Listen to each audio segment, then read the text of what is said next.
Magnus plays e4. Alireza plays the opening you gotta play to try to play for a win. Magnus plays the Alipin. You gotta play an opening where you take no risk, put all the pressure on the opponent to try to win the game. You play c3, you play an Alipin. Knight to f6, e5. This is all normal stuff. b6, Firouzja deliberately plays some ridiculous move because he simply cannot play. He can't play a solid main line because white will kill the game. Magnus is threatening to kill off the game.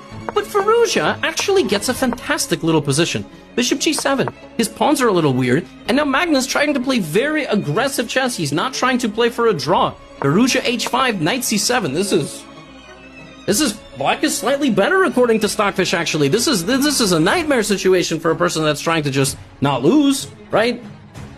Magnus b4. Well, Alireza is also trying not to lose. Sorry, bishop d3 follows up b4. Great position for black. And now, this is hanging. Why is it hanging?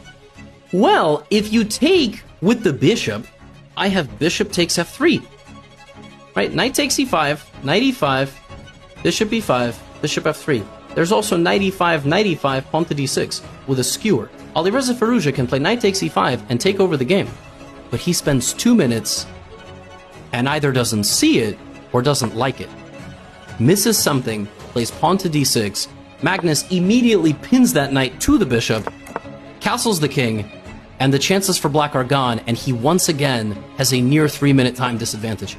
Alireza is trying to do his absolute best, but Magnus trades off the material. Pieces are about to fly off the board. The bishop is going to fly off the board, the knight is going to fly off the board, the queen is going to fly off the board, rook c8.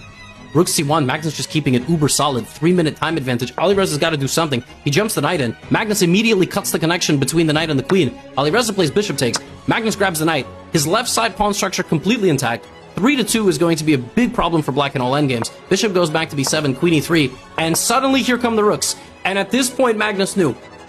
He knew. The black queen is stranded in the middle of the board. If it goes to f6, there is a fork. If it goes to e7 or c7, there are rook moves and discovered attacks with the knight. He looked at the crowd and he started smiling. Firouzja goes here. You have to give up the fork. You are simply losing now. It's not even a matter of holding a draw or surviving. 2:18 on the clock to 5:41. Magnus bringing the c-pawn down the board. He just got to get that bishop out of the way. And once he does, he's going to promote. Rook c8, pawn to c6. Alireza Firouzja resigns.